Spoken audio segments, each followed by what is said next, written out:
wanted to say one or two things before I get into the message.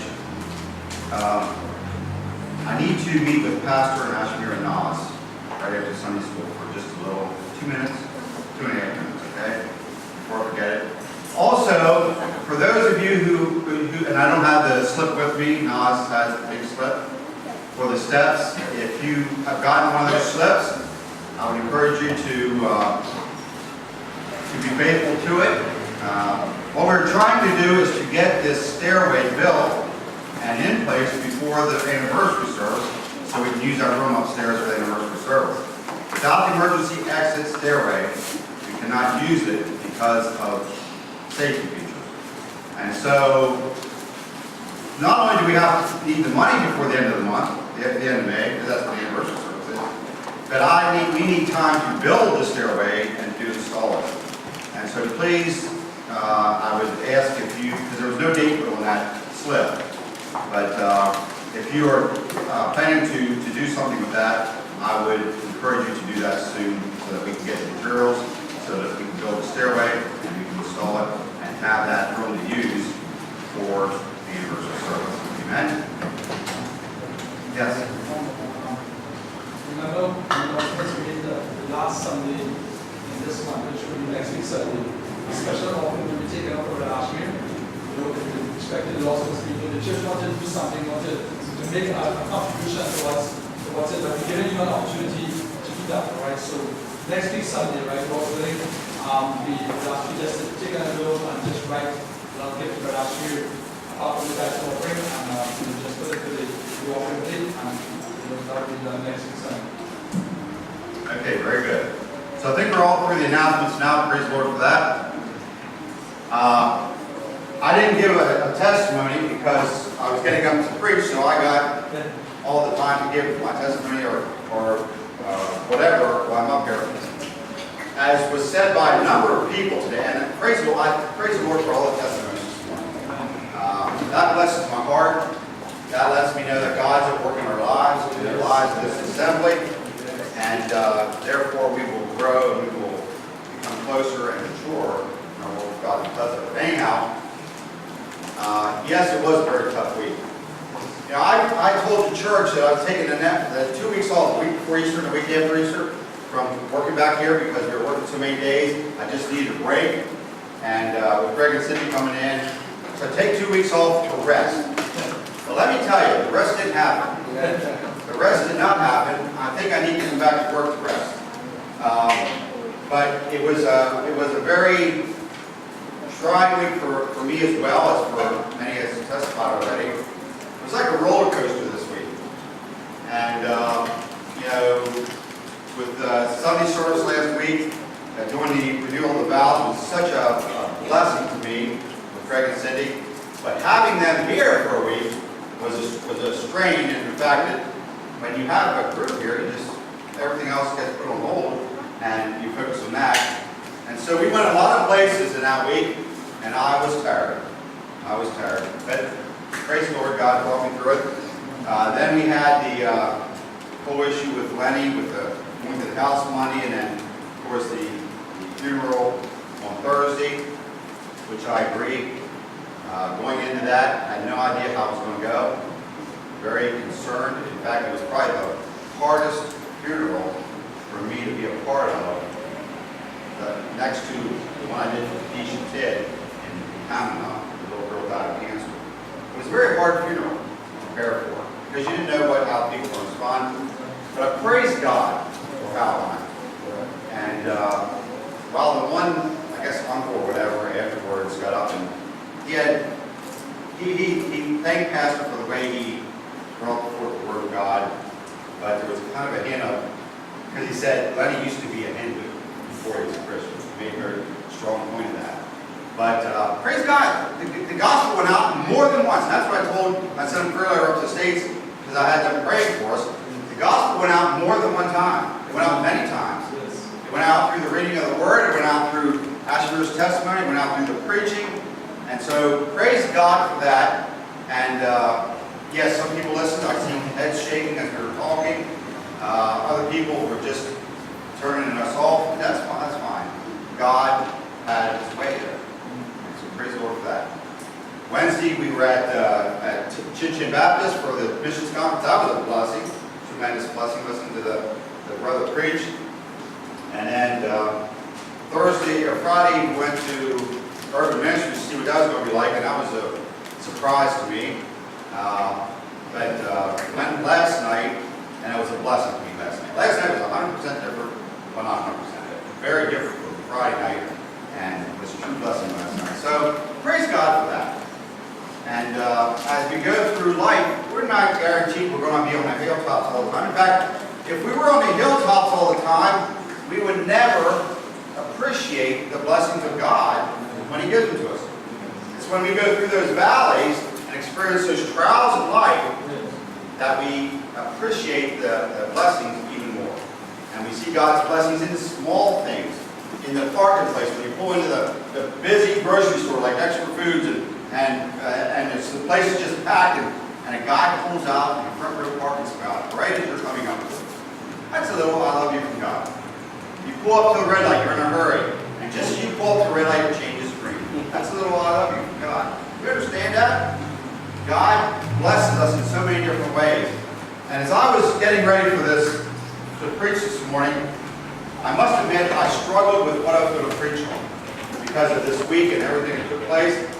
And I know the theme for the month is the crown, the cross, and the cure. And I just felt so needing to tie in the whole thing of needing to reach people because of what happened to Lenny, and not put things off, which we tend to do, at least I do, tend to put things off and say, well, I can do it tomorrow. I can do it tomorrow. But you know what? There's no guarantee that any one of us will be here tomorrow. And so if God is leading us to minister to a brother or sister of the Lord, we need to do it now. When God burns our hearts. And that's what I told the people up in the States. And I sent a letter to us, said, I know you didn't have time to be praying for this, speaking specifically of the issue of Lenny. But I said, if God burdens you to start praying for us, and you have no idea what it's why, just do it. Pray, pray, and pray more. Because God has a reason for burdening your heart to pray. If God is burdening your heart to speak to somebody, like Nicky, I'll point Nicky out because he's a big guy, he can handle it. Nicky or Bob or me or Pastor, whatever. Do it. Minister. Let God use you to His honor and glory. And so as we come to this, God has settled my heart on, in the book of Romans is where we're going to go. Romans chapter 11, we're going to look at the end of Romans chapter 11 and then go into some verses in chapter 12 as well. And as we look at Romans chapter 11, starting with verse 33, Romans chapter 11, starting with verse 33, it says, oh, the depth of the riches, both of the wisdom and knowledge of God! How unsearchable are His judgments, and His ways past finding out. For who hath known the mind of the Lord? Or who hath been His counselor? Or who hath first given to Him, that it should be recompensed unto Him again? For of Him, and through Him, and to Him are all things, to whom be glory forever. Amen. Chapter 12. I beseech you therefore, brethren, by the mercies of God, that you present your bodies a living sacrifice, wholly acceptable unto God, which is your reasonable service. And be not conformed to this world, but be transformed by the renewing of your mind, that ye may prove what is the good, acceptable, and perfect will of God. Then skipping down to verse 9. Let love be without dissimulation. Abhor that which is evil, cleave to that which is good. Be kindly affectionate one to another with brotherly love, in honor, preferring one another. Not slothful in business, fervent in prayer, serving the Lord. Rejoicing in hope, patient in tribulation, continuing instant in prayer, distributing to the necessities of the saints, given to hospitality. Bless them which persecute you, bless and curse not.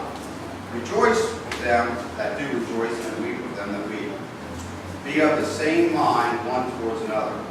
Mind not high things, but condescend to men of of low estate, be not wise in your own conceits. Recompense to no man evil for evil. Provide things provide things honest in the sight of the Lord, of all men. If it be possible, as much as lieth within you, live peaceably with all men. Dearly beloved, avenge not yourselves, but rather give place unto wrath. For it is written, vengeance is mine, I will repay, says the Lord. Therefore, if thine enemy hunger, feed him. If he thirst, give him drink. For in doing so, thou shalt heap coals of fire on his head. Be not overcome of evil, but overcome evil with good. Father, as we get into your word today, I pray once again that you would have your way. You would have freedom to work in this room as you have already worked in my heart. And I pray that even through the preaching today, you will continue to work in my heart. Father, I pray that what is said here today is an overflow of what you have already given to me, and even beyond that, Father. Father, I know that there are needs here that I am not aware of, but you are. Yes. Father, there are hearts here that are hurting, they're disturbed, they're distressed, for different issues. Father, I pray that you would minister to the hearts of these dear people here today. Whatever the issue is, Father, in a way that would bring blessing to them.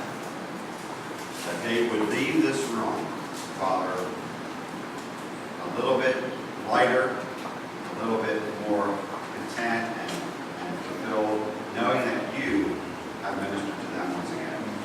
Father, if there is one here today that does not know Jesus as Savior, Father, I pray that somehow through this preaching, through this service, Father, they would understand that this is a personal decision they need to make for themselves. No one can save them except you, Father. I pray that the Holy Spirit would have freedom to draw them to you even today.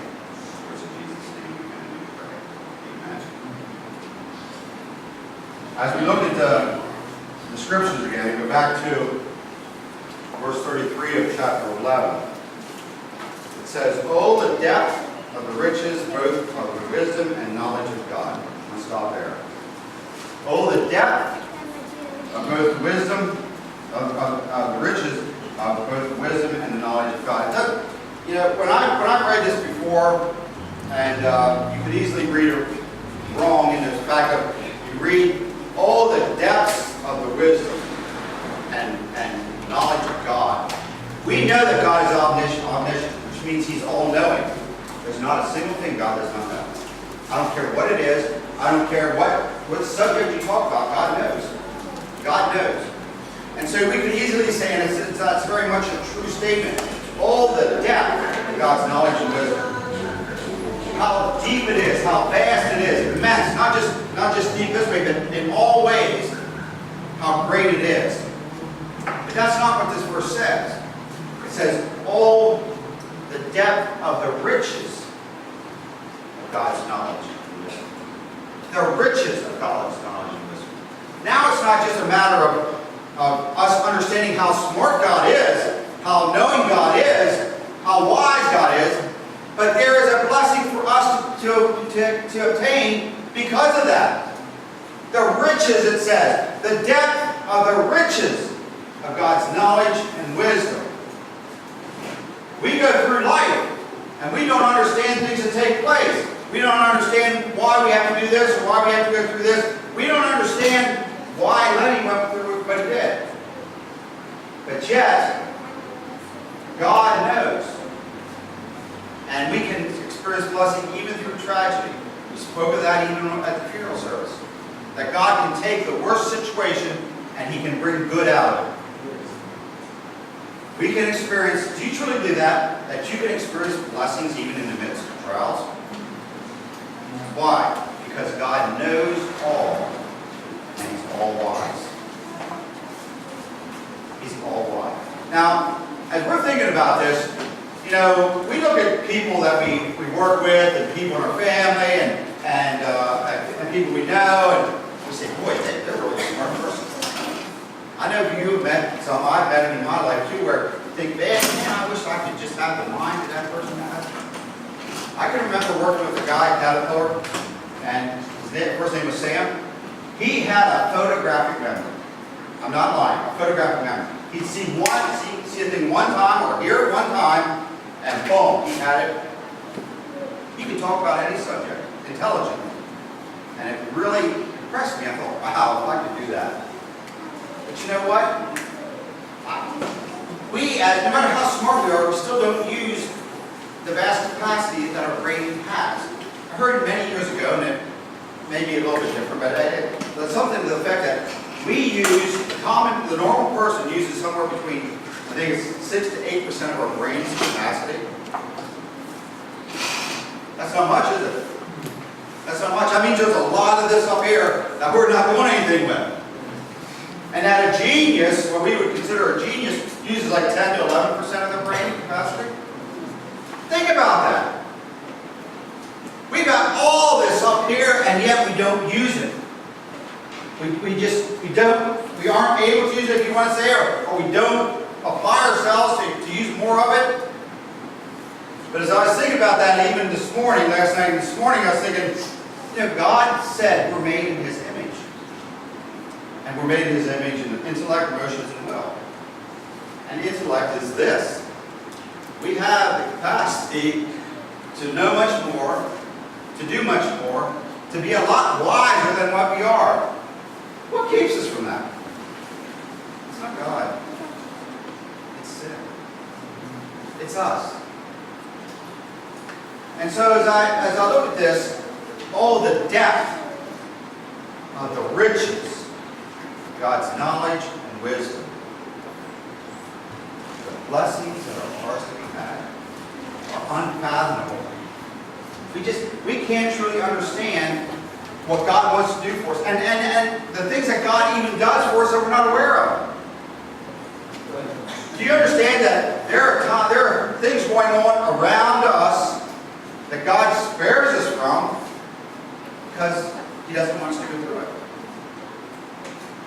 And we're not even aware of it. We don't even know that person down the road is planning on robbing us. But for some reason we go out and get in our vehicle and we say, I think today I'm going to go this way. Yes? I truly believe that. God and His angels protect us many times. We don't even know we're being protected, but we are. And so it says, the depth of the riches, both the wisdom and the knowledge of God. It goes on to say, how unsearchable are His judgments and His ways past finding out. Man's a curious person. They want to know. They think they can understand God completely. Many people do. They try to predict when Christ is coming back again. They try to know what God's thinking or what God's going to do. And it tells us here, how unsearchable. In other words, we don't have the ability to search out God as we would like. Because God is so much more vast than us in knowledge and wisdom. How unsearchable are His judgments and His ways past finding out. And as I think about this is an awesome God we serve. This is an awesome God who saved us. This is an awesome God who gave His Son, who is also God, to die for us. The crown, the cross, the cure. As we think about those three aspects, I was pondering that as I was getting ready for this message. The crown, the cross, the cure. Do you understand how the three of them tie together? And God, it was in God's plan. God was the one who determined that Jesus Christ is the King of Kings and the Lord of Lords. He's the one that made Him King. Alright? And because of that, the cross was there waiting for Him. Why? Because the cure needed to take place. And God put things in place that the crown would happen, so the cross would happen, so the cure would happen. God's way.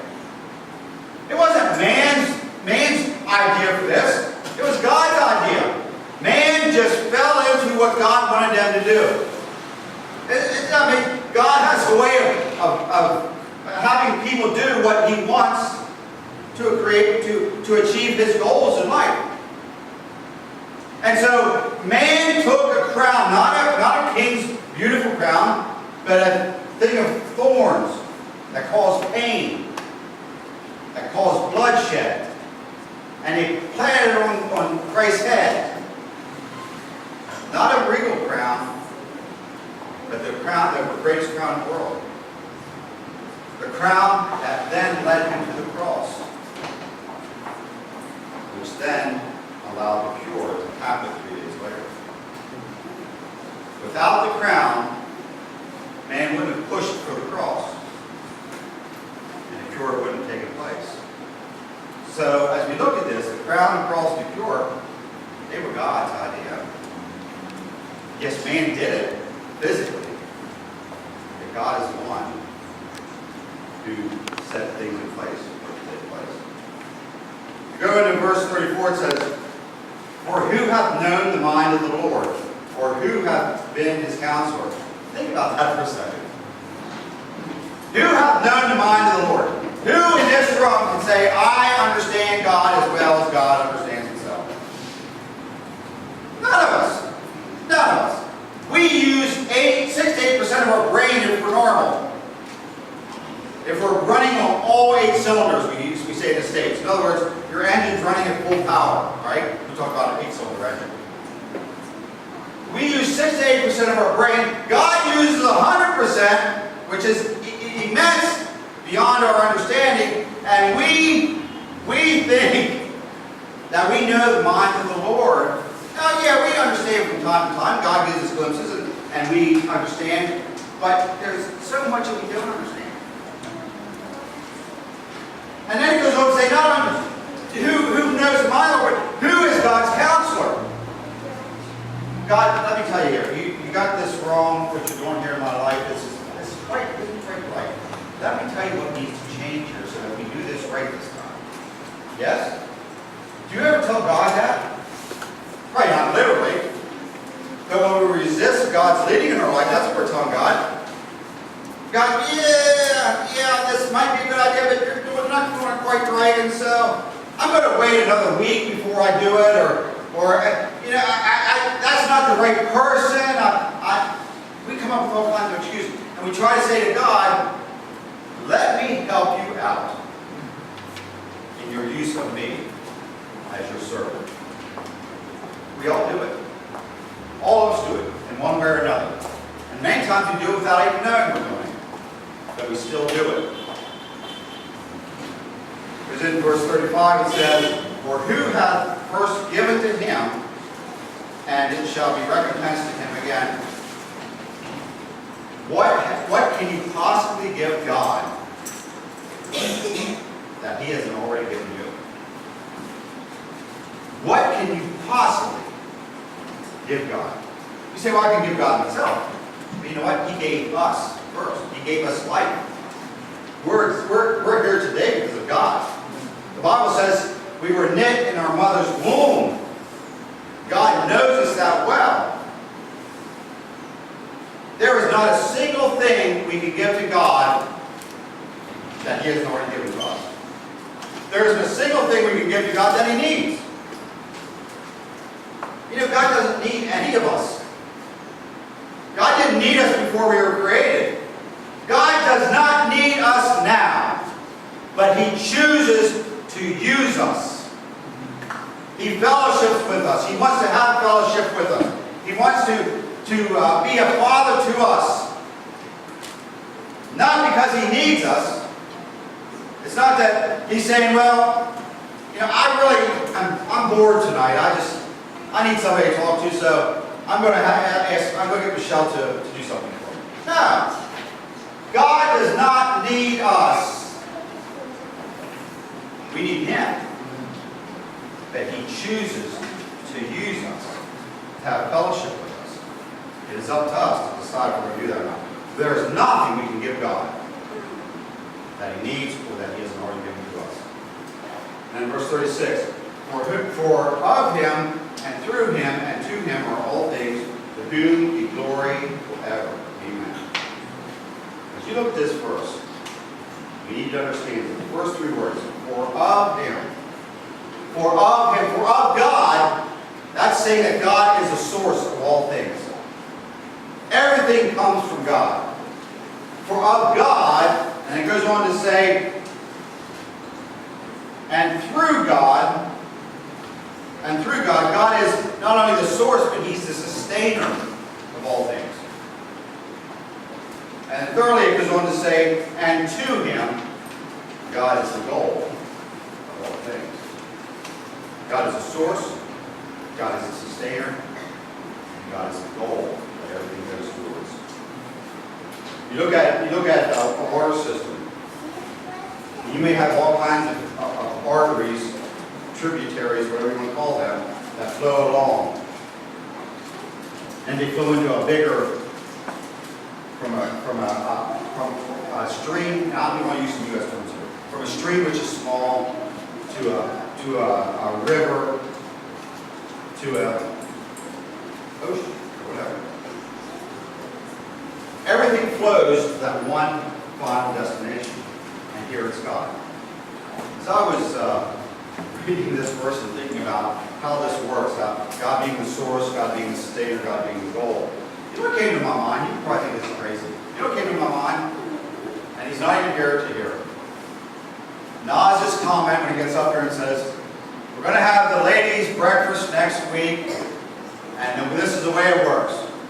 You buy it, you give it, and then you buy it back. That's the way it works.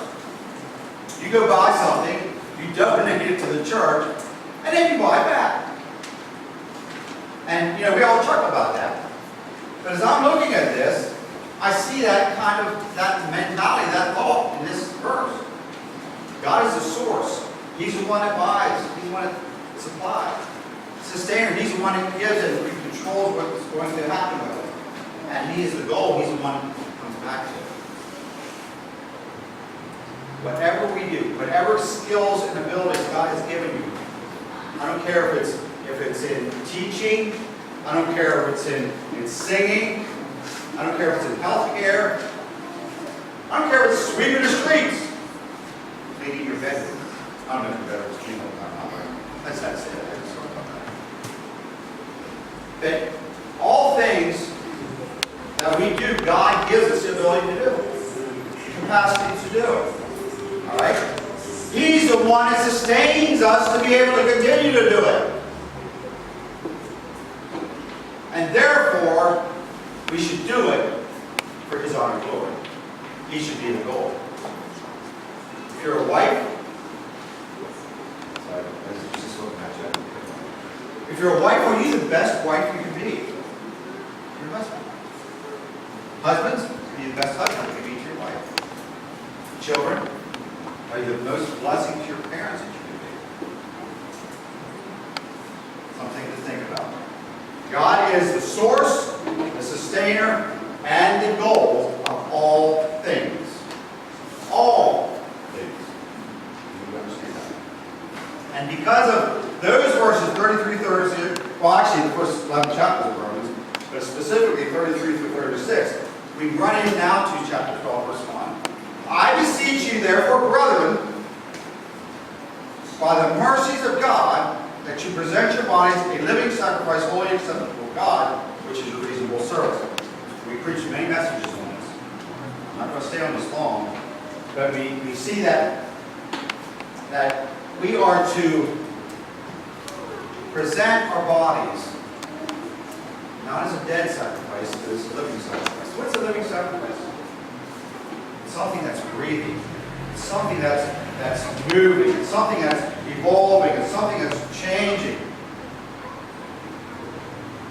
When you change, when you evolve, when you grow, do you allow God to be a part of all that? Or do you say, well, this part that I'm going to do now, I'm not going to put God in. I'm going to do this alone. We are to be living sacrifices. A growing, a maturing, a developing thing that we give back to God. Yes, we try to gain knowledge. We go to school to gain new knowledge so that we can better ourselves, so that hopefully we can make some money, provide for ourselves, and if we have a family, our family. But the end goal should be that everything we do, everything we have, everything we are, is to God. It's not to the Lord. I don't care how small that is or how big that is. It all came from God. He sustains it, and it needs to go to Him. We need to dedicate ourselves new and fresh. I beseech you, therefore, brethren, by the mercies of God, to present your body a living sacrifice, holy and acceptable unto the Lord, which is our reasonable service. And be not conformed to this world, but be ye transformed by the renewing of your mind, that ye may prove what is the good and acceptable and perfect will of God. Be not conformed to this world. Do we understand, again, that we are a work in progress? Every one of us here is a work in progress. You look at yourself yesterday. Now, you can't look at yourself tomorrow, because that's the future. But we are changing. Every day is different. We face different situations. We face different opportunities to glorify God with our life. And so, therefore, as we go through life, what tends to help us to do that? To do this today instead of that which we did yesterday. Two different things can cause us to do that. It can be the pressures of this world, your neighbors, your relatives, even. Think about, I'll go back to Lenny here again. If there was any other Christians there in that family, they were very small. There was a very small number. Guess how many people you think were there? There was a lot of people. Yeah, there was a lot of people there. And, you know, I go in there and I'm thinking, as Pastor said, Hinduism is all over the place.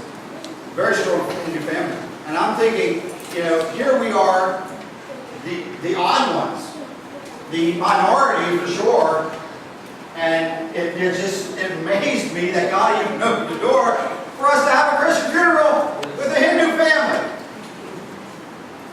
Praise God we did. Praise God we did. And if you look at this, Lenny in his life, as a child of God, he was saved less than a year ago. Do you think there was pressures on him from his family? And maybe some of you experienced the same thing. I'm not trying to discount that at all. I've never had the extreme pressures from my family. For the most part, there's been times, but from my family because of my walk with God. But as I look at Lenny, and I think back, and I think, what kind of pressures did that brother in the Lord deal with on a regular basis that we don't understand? It says, the Bible says, do not be conformed to this world. And we go and we try to do something for God, and the world resists it. They want us to change. I can think of Naz's testimony, Ashmer's testimony, when they were saved and how they gave up drinking, and some of the friends, and they threw beer on them and all that stuff. You don't drink anywhere. I think that's a comment you told more than once. And the pressures trying to conform you into what they want you to be, what you were before you were saved. But the Bible says, don't be conformed to this world, but be ye transformed. And how are we transformed? This is where it starts. This is where it starts. It all has to go through the knowledge. The thing we only use 6 to 8% of, that's where it has to go to first, before we do anything with it. Yes, we can see, yes, we can hear, but it has to process through this before we respond. And how we're going to respond. It says, be ye transformed by the renewing of your mind. How do we help that process out? You know as well as I do. Right here. Right here. Fellowship, reading God's Word, praying. being exposed to God and God's work. For some of us, that's hard. That's one of the reasons why fellowship, coming to church on a regular basis, is so critical. And not just Sunday morning, but Sunday night, midweek service, Wednesday, prayer meeting. And as we go on, I got to do one more. Verse 9 says, let love be without dissimulation. In other words, let love be genuine, not hypocrisy. How many times do you say to somebody, hey, I love you? And what's in the back of your mind is, I can't believe you did that to me the other day. Yes? I can't believe they said that about me, and you say, oh, I love you. Yes? We do it. We put on a facade, a big facade. Oh, Christians, they have to get along all the time, and therefore I need to suppress the issues that, the way that they say certain things or whatever. In marriages, you would think that she squeezes the toothpaste tube in the center all the time. What is wrong with her? Why can't she learn to squeeze that toothpaste tube from the end so that all the toothpaste pushes up to where it needs to come out? But no! I try to keep pushing up for it to the top where it needs to go, and she keeps squeezing in the middle and it pushes it back down to the bottom. What's wrong with her? Or toilet paper on a toilet paper roll. It needs to be so that it rolls out, so that when you pull it, it's easier to pull. She puts it so that the end is on the inside, and I keep hitting my fingers on the counter when I try to pull the toilet paper. Yes. Yes. Our love needs to be genuine. Abhor that which is evil. Cleave to that which is good. Be kindly affectionate one to another with brotherly love and honor, preferring one another. Unity in Christ. Get it in your minds right now. I will not do everything the way you'd like to see it done. You will not do everything the way I like to see it done. If it gets to the point where it's the toothpaste or the toilet paper issue, you need to sit down and talk. Now they're kind of crazy things, but that's what I'm talking about. Sit down and talk one to another, and that includes marriages. But we need to be united in Christ. We are united in Christ. Think about this. When we're in heaven, all God's children in heaven, and we're worshiping Jesus, do you think that toilet paper is going to be an issue? Do you think that toothpaste tube is going to be an issue? No. No. We need to talk things through so that we can continue to be one in Christ. Move forward in Christ. Yes, you may want to go this way to witness this week, and Pastor says, no, we need to go down this way to talk to these people. Well, I don't want to go that way. I want to go this way. I want my way. I'm my own person, and I'm going to do it my way, not this way. Yes? The color of these curtains, look at that. That's horrible. They should be purple and blue. Purple and blue, that's what they should be. What is wrong with these Trinidadian people? They are so they're not color coordinated at all. Yes? People argue over the stupidest things. And to them it's not stupid, but it is. We argue over the things that we should know, and the things that we should take a stand on. This is a divide. Oh, they use the Lord's name in vain. No, that's no big deal. Everybody does it. Hey, no big deal. No one's hurt. There we go with my soapbox.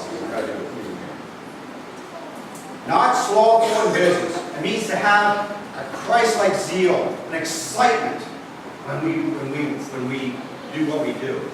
All right? Fervent in spirit, serving the Lord. Rejoicing in hope, patient in tribulation. That's not easy, but is it? Patient in tribulation. God, how long do I got to go through this? How long is He going to continue to do that? How long? How long? How long? How long? How long? One thing I was told early in my walk with the Lord and over the years is never ask God for patience. You ever hear that? Never ask God to give you patience because He will give And it will not be an easy lesson to take. Because none of us like to be patient. Everything's instant. Microwave ovens. What? I gotta wait 20 minutes for supper to be made? Wife, what's the matter with you? You have a microwave. You should have my dinner ready in 3 minutes. Going to the bank and wait 2 hours to be waited on? That was a hard thing to find out when we came to the printout. In the States, you go to the bank in 3 to 5 minutes, you're done. It's zoom, zoom, zoom, zoom, zoom. Here, you got 55 people in line and one teller. One teller. And then I see the older people standing in line, and they're wobbling, and you think, oh Lord, they're going to fall over. What? And I keep thinking in my mind, what is wrong with these people? You got 30 people over here at their desk, typing in and doing this and that, and they see 55 people and one attendant. What's wrong with these people? Be patient in tribulation. As I've said many times, when Bonnie and I go to the grocery store, I don't care how many tellers are there. I don't care how long the lines are. Whatever line we get in, it will be the longest line. It'll be the slowest line. There could be 35 people in this line beside us and 2 people in line in front of us here. We get in line with 2, and that 36th person will get through the cashier before we get in. Yeah? Be patient. Tribulation. Rejoicing in hope, be patient in tribulation, continuing instant in prayer, distributing to the necessities of the saints, given to hospitality. We are to give out of the heart of genuine love to the needs of others, specifically brotherly faith. Bless them that persecute you. Bless and curse not. Rejoice with them that rejoice. Weep with them that weep. You know, there's many times people go through something in life, and they're so heavy, the heart is so heavy, and they're crying inside nonstop all the time. They don't necessarily need someone to come and say, hey, let me tell you what you need to do. What they need to do is to come alongside and say, put your arm around and say, you're not afraid of it. Is there something that you'd like to share? You know, sometimes the best way we can minister to a person that's hurting is to just shut our mouth and open our ears. That's why God gave us 2 ears and 1 mouth. We're to listen twice as much as we talk. Most of us talk twice as much as we listen.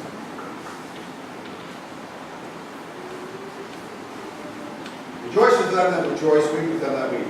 Be of the same mind one towards another. Mind not high things to condescend to men of low estate. Be not wise in your own deceits. Recompense no man evil for evil.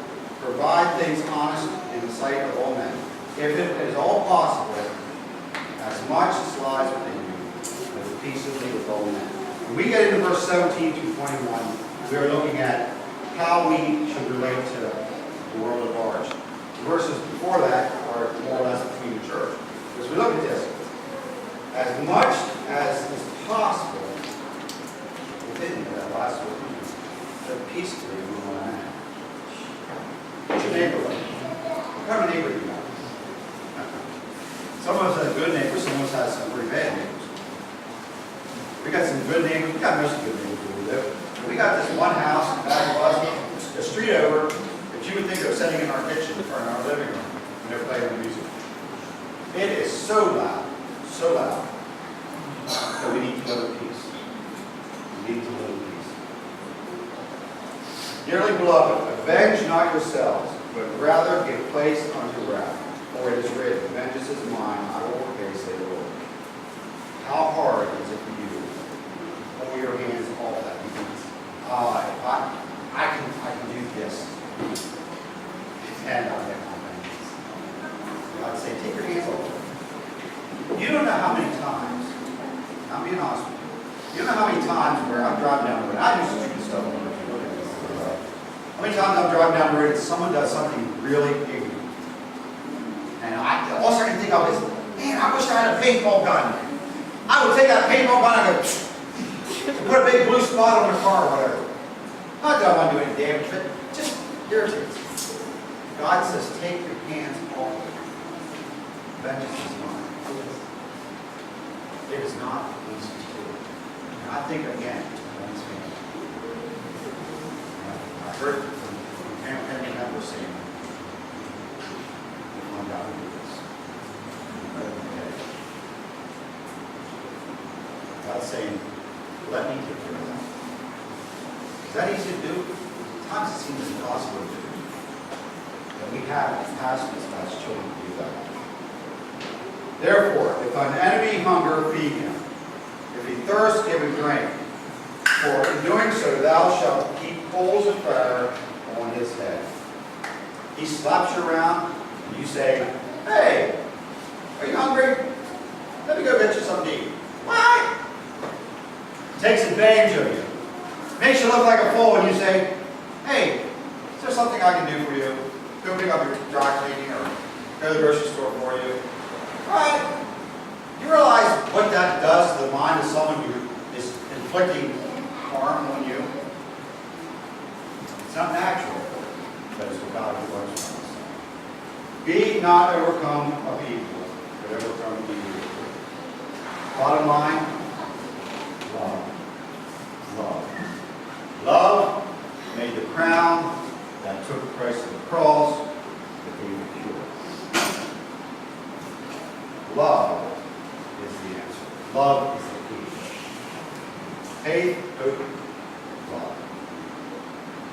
But the greatest of these is love. Amen. Gracious Heavenly Father, thank you for the message today, for the Word of God. Father, how it is alive and it speaks to our hearts. Father, it's amazing how we can read a verse or a section of verses today and it applies that we can understand certain things of it. And then we do it a month from now or a year from now and it completely addresses different issues from our life. Not that the interpretation changes, but the application does. And so, Father, we thank you once again for your word today. I pray that somehow, Father, that the Holy Spirit was able to take what was said here this morning and minister to our hearts, some people here in this room. Father, it is not me, it is all of you. And I pray that all honor and glory goes to you, what you have done to this service.